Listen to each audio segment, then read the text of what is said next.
Welcome, I'm Nicola Enoch from Positive About Down Syndrome, and delighted to have with us today June Rogers. So June, do say hello and introduce yourself. Yep. Hello, I'm June Rogers. I'm a retired specialist children's bladder and bowel nurse, and I've worked with children with continence problems for over 35 years, big interest in children with Down syndrome. So yeah, delighted to come and have a chat to you today. Excellent, yes, so thank you, June. We've been working a lot over the last 3 or 4 years, specifically with kids with Down syndrome, and we're going to talk through our Pants4School programme, which you developed. So it's a 4-step programme, so do please sort of tell me a little more about it. Okay, but before we start, I just want to get out there to try and debunk the issue about this readiness, that children have got to be ready before you can start toilet training. Yeah. It's the biggest excuse out, and there's no excuse. Toilet training is a developmental skill like anything else that children have, getting dressed, brushing teeth, and you don't say, right, I'm going to wait until he gets a full set of teeth before you introduce the toothbrush. No. It's like, and also you don't say, I'm going to wait till he starts school and then present him with a school uniform and say, right, here's your uniform, you've got to get, you start bit by bit. So with toothbrush, you know, when the first little teeth come through, brush their teeth.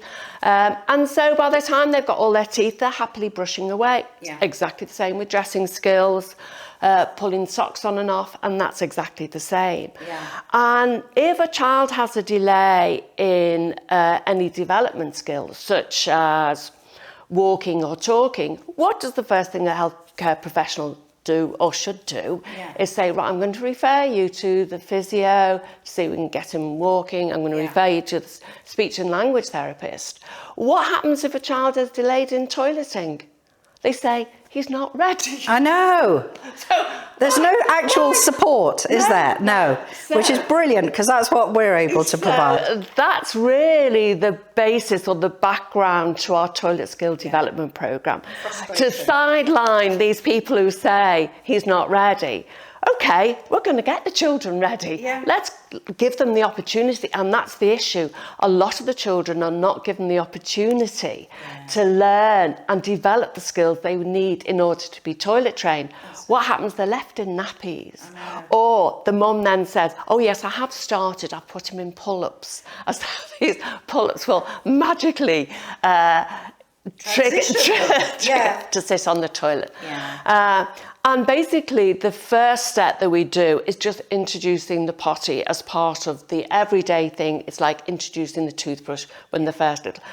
And what sort of age do you think we should be introducing the potty? Once they can sit, once weaning starts. And I'm saying that because that's when we first, I mean, this early potty sitting is something our grandparents did and before them. And that was just a matter of routine, because in the days when children wore cloth nappies, toilet training happened much quicker and much earlier. Yeah. And for example, my children in the 70s all had cloth nappies because disposable nappies were only just coming into the fore. And as a general rule, most children were toilet trained between the age 18 months and 2. Right. And definitely, if you haven't got your child toilet trained by the time they were 2, your mother-in-law would be asking questions. Why is that child still in that? And as a parent, it was so much easier, because if my health visitor came to me and said, how often is he doing a wee and how long can he stay dry for? I could tell exactly, because every time they weed, I can remember my little boy, he was about 18 months, and he would come in walking like John Wayne with this big soggy nappy on, and he would just take it off. And I knew. You knew, the child knew. Absolutely. But what happens with the disposable nappies, the age has now shifted to 3.5. And this is for typically developing children as well. But we found one of the biggest issues I found working with children was constipation. And so one of the things we started doing with children with constipation is, and we know, because my background as well is special school nursing, so I work with children with cerebral palsy, different learning disabilities, and constipation was a big factor for these children.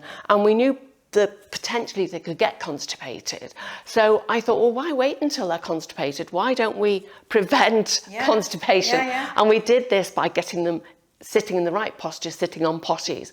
And this is from weaning, because we know that breastfeeding actually helps protect against constipation. But once weaning starts, introducing solids, cow's milk, and also the fluid intake tends to drop a bit as the parents are reducing formula feeds and bottle feeds. And so we get the children sitting on, and then I, chat to mums, how's he doing? And she, you know what, June? I believe he's actually waiting till he's on the potty. And these are 9, 10, 11-month-olds. And so we were actually getting these children clean without any concept of thinking about potty training. And it was so successful about preventing and managing constipation that we started to incorporate it in our toilet training program. I just want to say it's not potty training at this stage. We're not saying we've got to potty train 9-month-old. What we're saying is we're introducing the potty as a normal part of the child's day. Mummy's going to the toilet for a wee, little Johnny can sit and have a wee. And so step 1 is all about getting ready, getting organised, getting a potty, and just introducing it, even, just sitting on for 10 seconds, and then gradually, as time goes on, sitting for a bit longer and more frequently.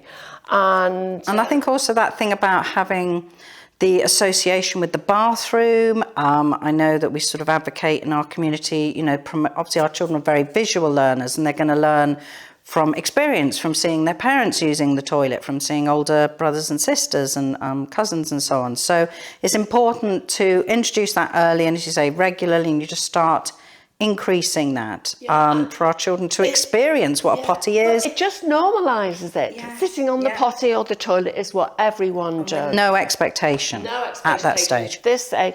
And obviously if you manage to catch a wee or a poo, it's, oh, well done. Look, you've done a wee. And also talking about wees and poos, every time they sit on the potty or the toilet, you verbalise, oh, look, sitting on the potty, good boy, good girl, sign, and also introduce a picture, because we're setting the scene for self-initiation going forward. But if we talk about it now and use the words, and it's important that if they're at nursery use the same words, the same signs and gestures. So we're just starting off, just introducing it perhaps once a day after a bath or before a bath when they get up, and then gradually, once you've got a little one who's happily sitting on, we would move to what we would call step 2. And step 2 is more about introducing it as a routine part of the day. And we know children are more likely to wee and poo after a meal or after a big drink, or when they get up. And so we would start to introducing it as a routine part of the day when they get up, after breakfast, after lunch, after their meal, before a bath.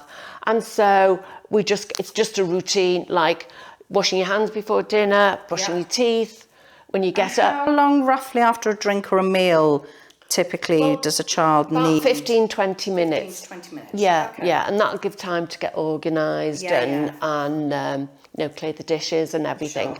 And I think it's important to be quite clear, say it's toilet time, potty time, not do you want to sit on the potty or the toilet? Because the child will say no. Absolutely. So at this stage they're still really quite young.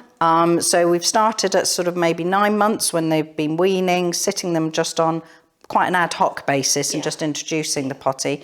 I think also something we've talked about before is sort of during this stage, and step 2 is sort of, again, to reinforce the connection, is sort of perhaps emptying dirty nappies into the toilet if possible, flushing it, talking to the child about the whole, poos go in the toilet, we flush the toilet, we wash our hands. So again, for children with Down syndrome, all that learning through experience and seeing it is so important, isn't it?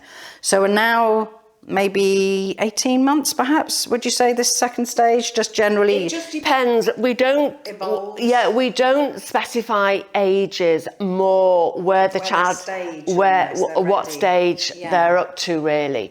And as part of step 2, in preparation to moving towards step 3, which is the time toileting, we would start to introduce more awareness raising. Okay. So watching the YouTube videos, for example, there's a great one which is called Tom's Toilet Triumph. It's a very old video.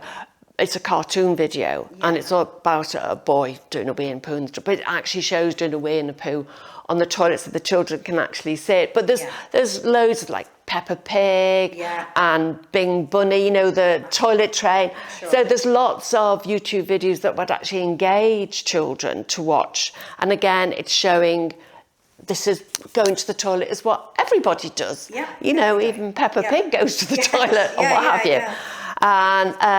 And also perhaps looking at potty training books. So it's all about raising awareness. Yeah, really consolidating that knowledge and the experiences. And also we use a lot, we recommend in our community social stories. So if people aren't familiar with them, a social story sort of sets out slightly step-by-step process of an activity. So, and the social stories can be bespoke to the child. So parents can make their own. Yes. But we recommend, there's a lovely lady on Facebook, isn't there? Yes. Janet from Let's Talk Visuals. Yes. And I think you can send a photo in of your child so she can sort of superimpose the child's image, their face, and also include, I mean, I'll never ever forget the image of Mr. Tumble having a poo. Oh dear. But yeah, it doesn't have to be the character. But anyway, she can make them bespoke. So, which really, really, really helps our kids. It really, they can relate to it then. Yeah. And seeing that every day, you know, we've got those fabulous resources. We produce the Twinkle, the online resource provider, which people can download, or I think we sell them in packs. People can access them via DSUK's website.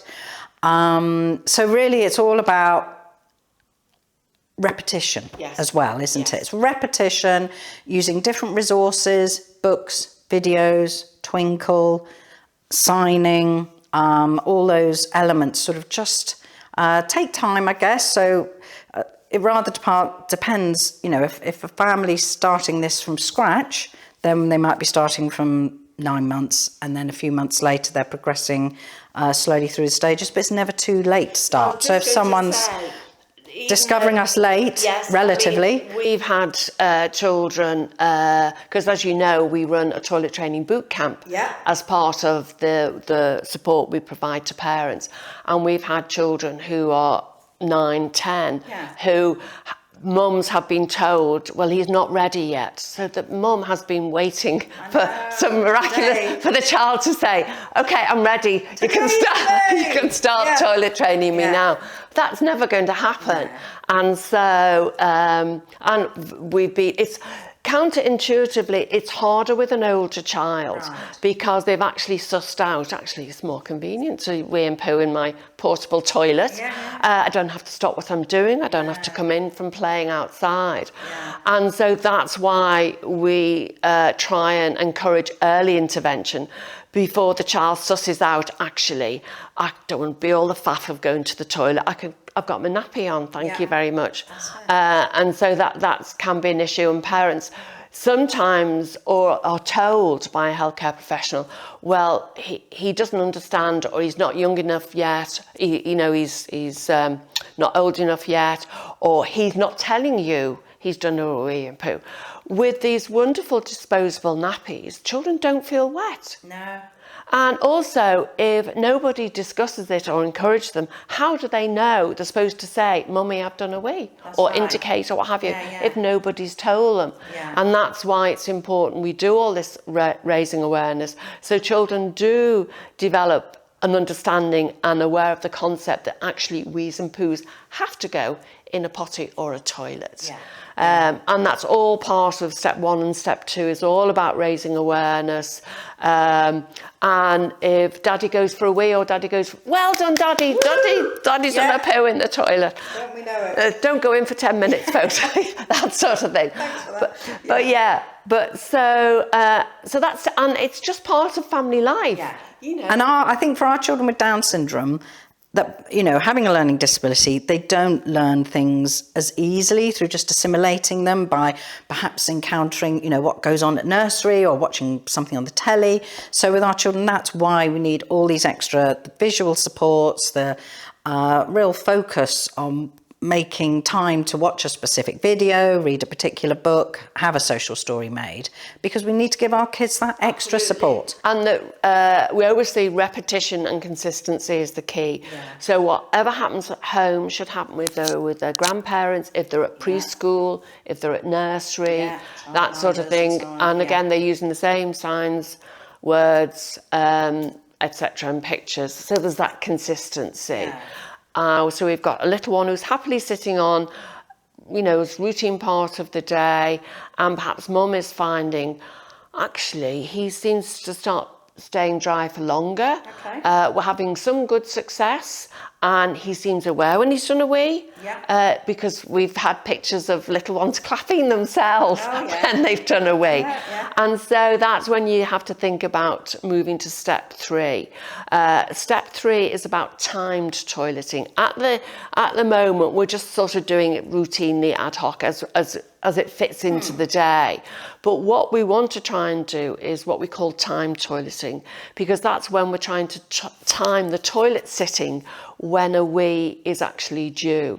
Because you probably know, the bladder is like a balloon, it's very stretchy.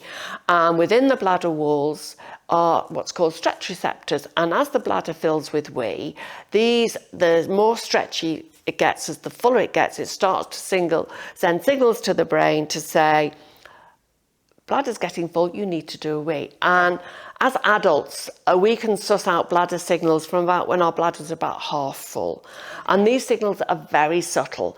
But actually, as adults, we tend to go for a wee opportunistically, you know, out on a girls' night out. Going to we'll come with you. Interestingly, if somebody says, right, I'm going to go for a number 2, anybody? No, that's fine. You can go by yourself. It's not quite so socially acceptable. Toddler, and we've all heard about the toddler dance, haven't we? When you see the toddler and do you need to do a wee? No. Do you need to do a wee? No. Do you need to do and off they run, because the fuller the bladder, the stronger the signals. So what we want to do is try and time the potty sitting when their bladder's nearly full, when they're going to get some relatively stronger signals to the brain, so they can associate those signals. I mean, at the moment, they could be Chinese. You know, it has no understanding for the child. It's just something that's buzzing in their head. But then they'll learn to recognise, when I get this feeling, that's when I sit on the potty. And so that, again, that's laying the foundation for self-initiation learning. So just going back about when we talked about the cloth nappies. With cloth nappies, you would know exactly how often your child wees, because they would be wet. Visually see. Yes. And also you'd know, it seems about 2 hours or an hour since I last changed him. He seems to be staying dry for longer. And that may then trigger you to think, it's nice sun in the garden. Next time I change nappy, I might leave it off and see how. But with disposable nappies, and I say to parents, well, how often does he do a wee? Not sure really. No. I change him 3 times a day. Does that? Well, no, not really, because we don't know. You probably know when he's first done a wee. But even if you check the nappy, you wouldn't know if he's done another big wee later on, or lots of little wees. And that's so we can work out roughly how often they do a wee, how long they can stay dry for. We talk about using kitchen roll, and the reason why we say kitchen roll, because it normally doesn't disintegrate when it's wet. And so they get a sheet of kitchen roll, fold it in a little pad and put it in the nappy after the first nappy change of the day. Then every hour or so, just undo a corner of the nappy and just check. Okay. And make a note if it's wet or dry. Obviously, if it's wet, then take it out and put a dry piece in. And then you just change the nappy as you would normally do. Right. And we ask them to do it for about 3 days, or basically as long as they can bear to do it, really. Maximum 3 days, really. Yeah. I mean, obviously, if they could do it for longer, that gives us a better idea.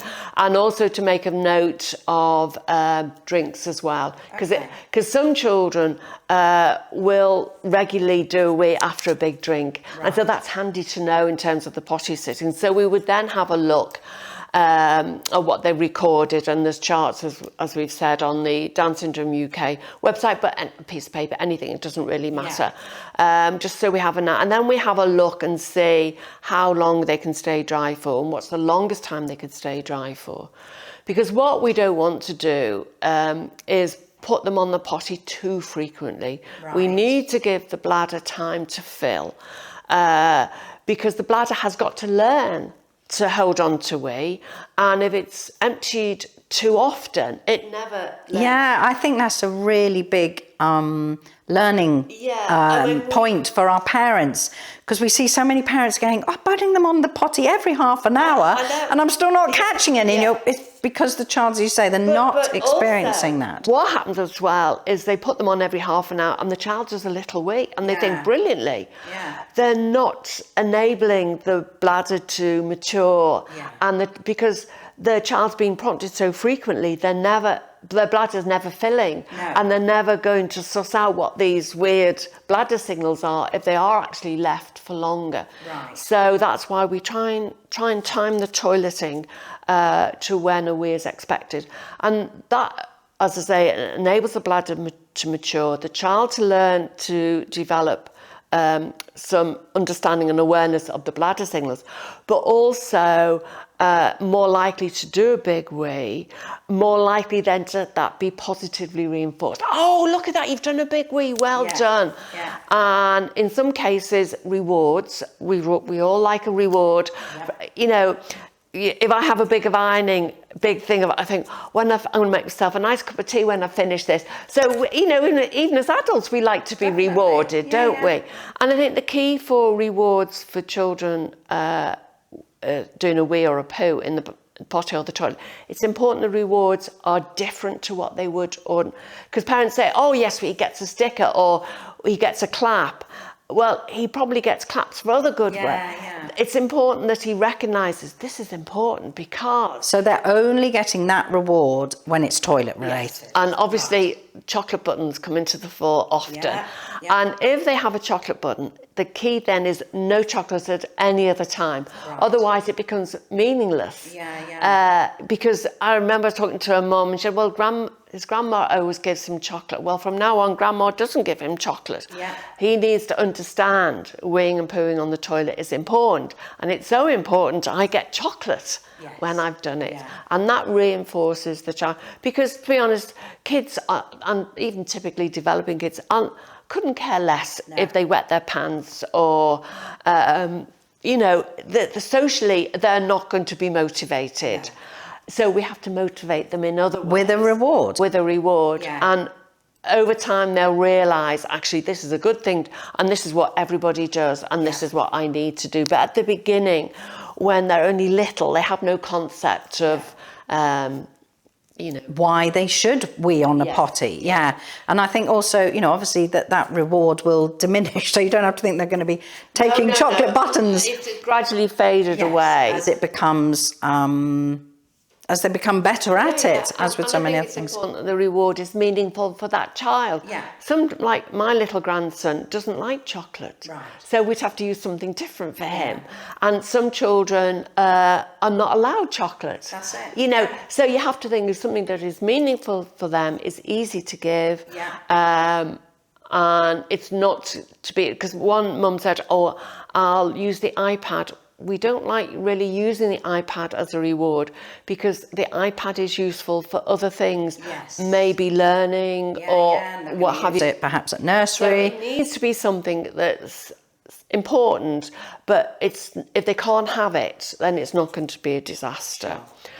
And then obviously, as you're working through step 3, again, it's important nursery are fully on board, that you continue with the communication, encouraging the child to copy with lots of praise and that sort of thing.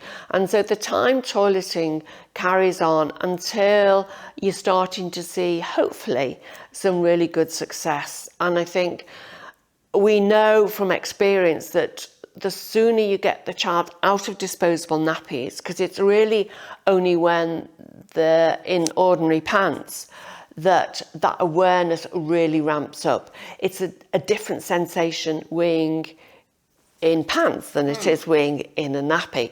Weeing in a nappy, as they start to, the wee is instantly locked away, so they're not getting any sensory feedback. Whereas weeing in pants or wetting their pants or what have you, they're getting that sensory feedback, so that makes a difference. So as soon as they're having some reasonable good success with weeing and pooing on the potty or the toilet, and at this stage, at time toileting, even if they're just sitting on the potty, we would encourage sitting on the toilet as well. Makes and anybody's toilet as much as possible. Visiting friends, could we just sit?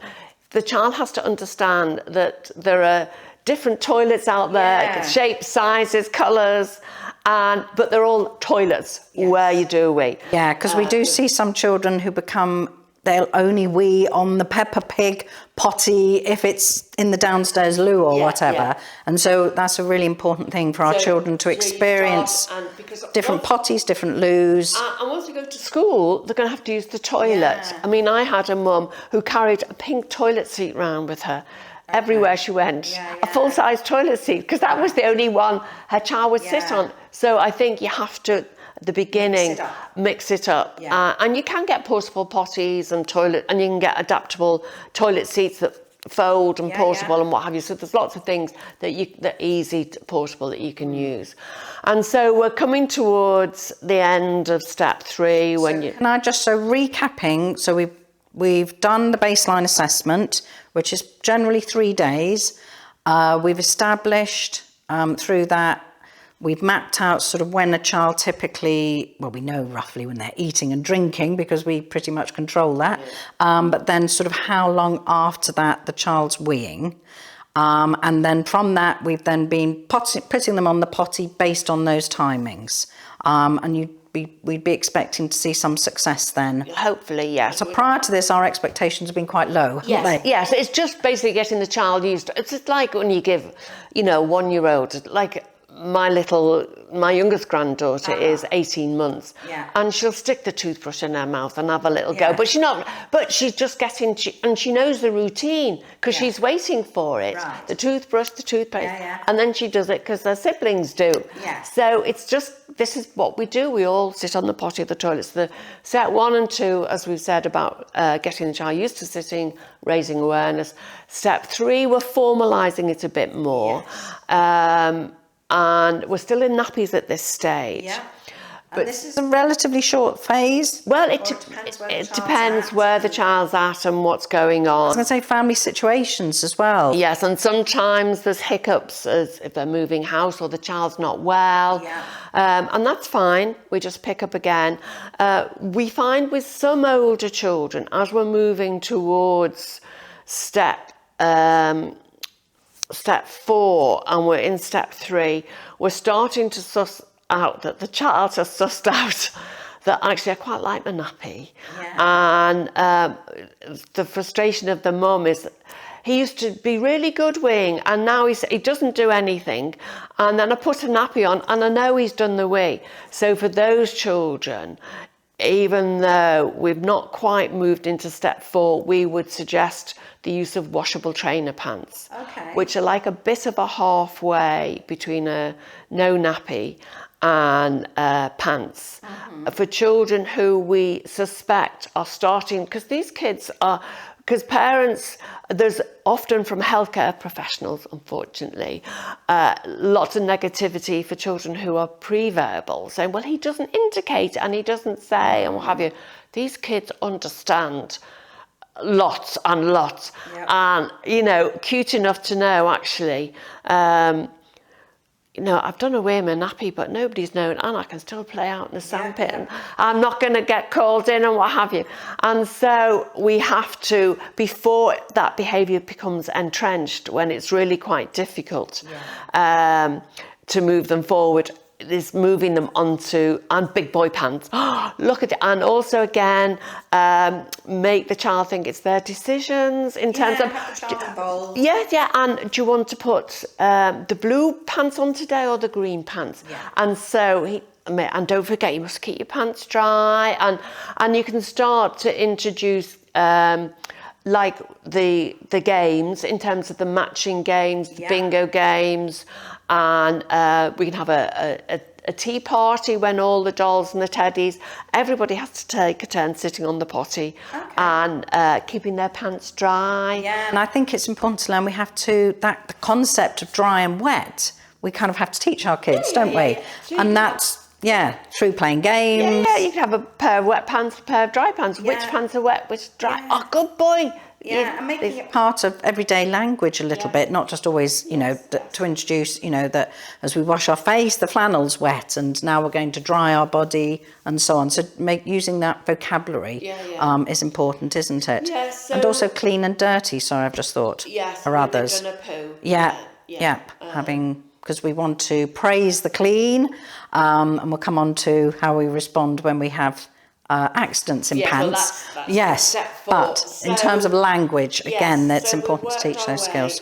We're coming towards the end of step 3, and so we need then to get prepared for when the nappy comes off. So you don't suddenly, you know, Monday morning, you know, bounce into nursery. Oh, by the way, he's got no nappy on. He's in pants from today.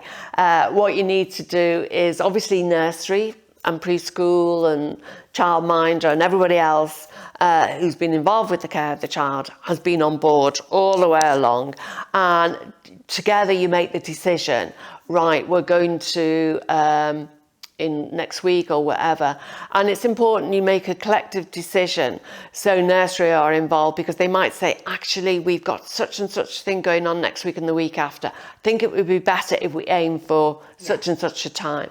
And that's great, because they think they're involved as much as which is important. And so, and we usually suggest comes home on the Friday, and that's when the nappy comes off, so you've got the weekend to sort of have a little.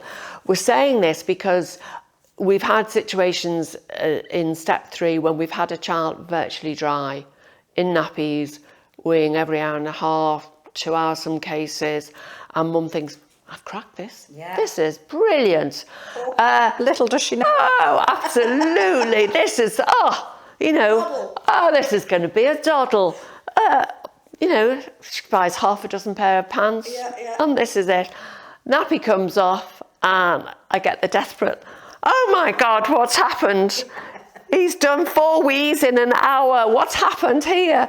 And again, it's actually, and we always say, and what's happened in the past, again, with some healthcare professionals, that they've said to their nurse or their health visitor, we've tried taking the nappy off, but he just wet all the time. Oh, he obviously wasn't ready. Not ready. Oh, put him back in nappies. And that's often what happens when we get these 7, 8, 9-year-olds in boot camp saying, we've tried it before, but he wasn't ready.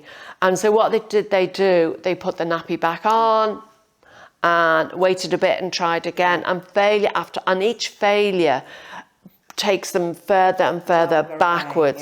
So these little accidents are actually a crucial part of the learning and the awareness raising, because previously in a disposable nappy, the child has done a wee, the wee instantly is locked away, which is brilliant, keeps the child dry, keeps their skin intact. So they've not had that feedback. Suddenly they start to wee and they think, oh, you know, when they're in pants, they have this different sensation and they're feeling, oh, what's happened? And they stop themselves weeing. Yeah. And mum says, oh, and the mum notices a wet pants, you've wet your pants. Yeah. Takes the pants off, puts the dry ones on. And what's happened is the child's maybe done a very small wee, stopped themselves doing it. And of course, all the time the bladder's filling. So 15 minutes later, the bladder's full again. Yeah. Another wee. And this keeps happening. And actually what is happening with the child becoming aware of the sensation and stopping themselves weeing, what they're actually doing is practicing bladder control. Yeah. They're starting to control their bladder. Yeah. What should happen when they do it, and we call these little start-stop wees, and they can be horrendous. I remember on one boot camp we did a few years ago, the parents all had a competition how many pairs of wet knickers they could get to try and irradiate. I think the top one in a day was 18. Yeah. Because these kids just stopping. So what should happen is when they've done that little wee, oh, you've done a wee, quick, wee toilet, or quick wee potty, and take them straight to the potty. Yeah. And what we suggest they do is distract them for a little bit, because what this child is doing is holding on something to relax, and then, you know, with a book or a toy, and then hopefully they will finish off their doing a wee. Great, oh, well done. Yeah. But over time, the child becomes more aware, and usually within a few days, a week, this starts to improve, and that finding that the interval between weeing is getting longer and longer. And so everybody has to be prepared, nursery, childminder. The floodgates will be open. And so, no, you don't need 6 pairs of pants. You need at least loads of pants. Yeah. And also we suggest no fancy trousers with zips, buttons, buckles, and jogging pants, and in the house, you know, pajama bottoms, things that can be chucked in the wash quickly, because one of the things for some children, and it's the most frustrating thing for parents, and I can understand it, they leave the child for 5 minutes, come back in, and there they are sitting in a puddle, you know, wet pants and trousers, and mum says, oh, you've done away, and the child looks, I don't know where that came from. Nothing to do with me. Yeah. And the mother says, he's not bothered at all. Well, they're not bothered. No. Children couldn't care less. No. They're sitting in nice warm wee. And sometimes they quite like it. They'll play with it. Yeah, it's another distraction. Yeah. So what happens as well, if the children wear very close-fitting knickers, pants, that almost feels a bit like the nappy felt. Okay. So what we suggest for children who constantly wet their pants is not put any pants on at all. Right. But obviously in the winter, that's when the jogging bottoms because they're loose. Right. Or we say put loose boxer shorts on, or just little shorts, or just a skirt. Yeah. And obviously in the summer they can play outside. Yes. And that sort of thing. So and also have the potty in the room where the child is, and that's a visual reminder. That's where wees go. And some mums will say, you know, he's great if he's got no pants on, because sometimes I'll go in and I'll find there's wee in the potty, and he's obviously just walked over and done a wee in the potty. Excellent. So So to recap, as we hit stage 4, nappy comes off. We only go to stage 4 when all things considered are equal in terms of everybody's on board. Prepared. His one-to-one in nursery is not going on maternity leave. Yeah. He's not moving class. Yeah. They're not going, you know, things are nothing else is going to change. Okay, so we focus on it. The child has some basic understanding and awareness. Yeah. They're doing at least 50% of wees and poos on the potty. Mum's got the headspace to do it. Yeah. And dads. And whoever is going to be involved. And we just say, right, we're going to go for it, and be prepared for. So make sure the chairs have got waterproof. Lots of puppy pads. Disposable puppy pads, or you can get washable pads and things, because parents will say, what about when we're in the car or going shopping, can I put the nappy back on for then? No, because otherwise you're giving mixed messages. It's all right when I'm in the car, I can have a wee, but and then they're like, and then they wee in the high chair, and that's because there's another sort of constrained seating. So nappy comes off, and that is it. We are then in pants for the duration.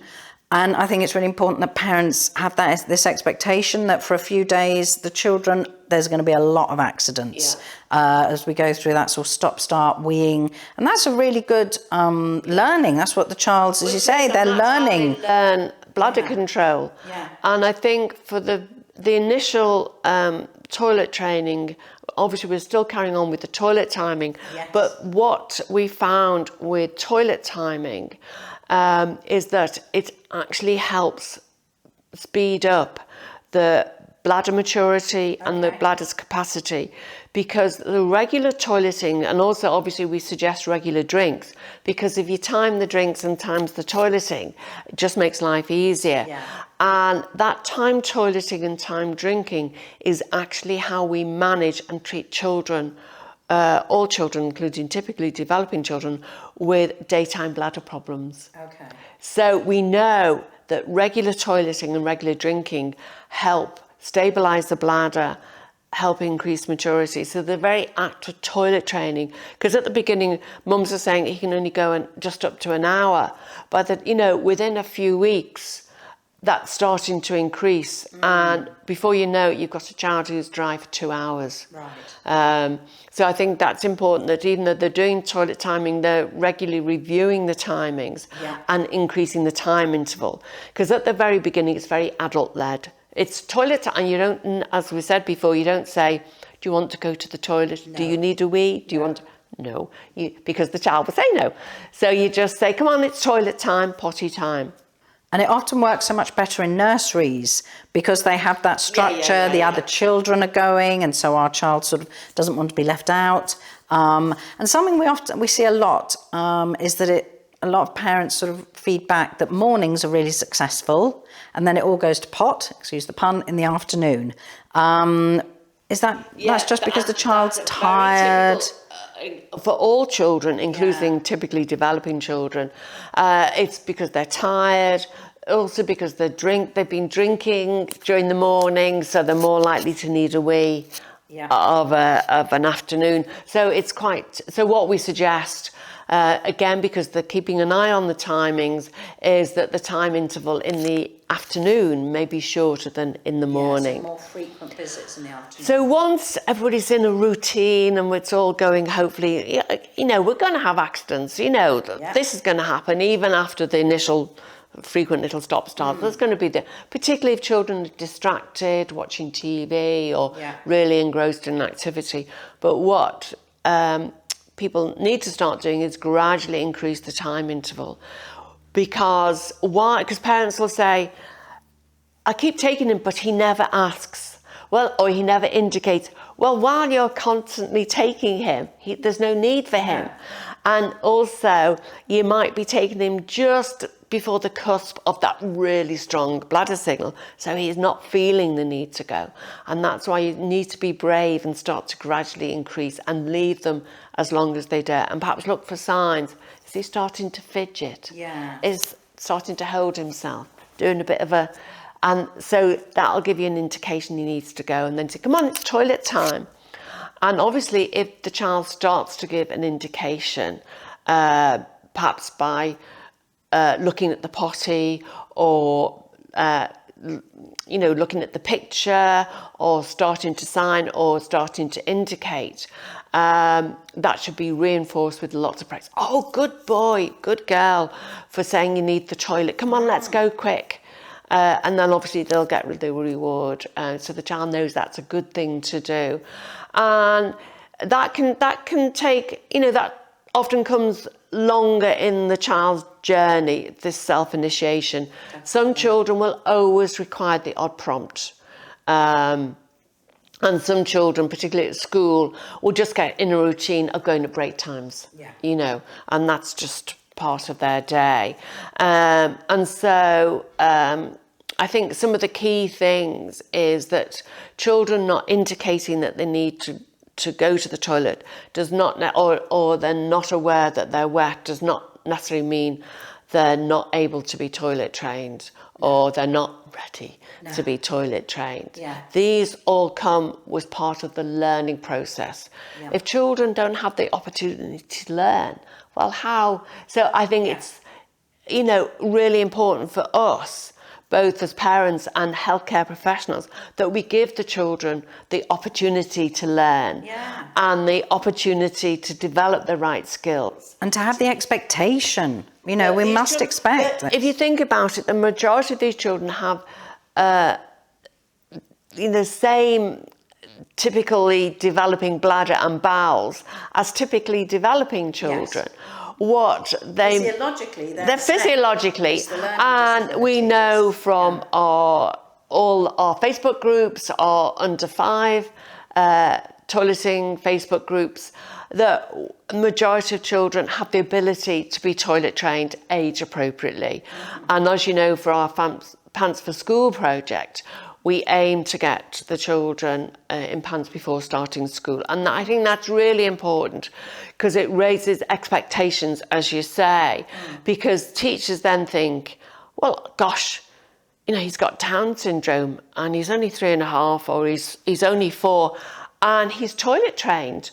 If he can do that, what else can he do? And I remember our mum posting on Facebook sometime last year with her little 3-year-old going round preschools, and the head teacher saying, do you think she'd be ready, do you think she'd be toilet trained by the time she starts school? And the mum turned around and said, she already is. Yeah. And she said the look on the teacher's face was priceless. Yeah, amazing. Yeah. So I think that's really, really it can be achieved. I mean, obviously, if families, you know, aren't at that stage yet, it's never too late. Absolutely never too late. No matter how, very much, you know, no matter how, and actually, our toilet skill development program and our the way that we approach toilet training is based on as much research evidence as we could find, because when we looked, there's actually no research evidence about this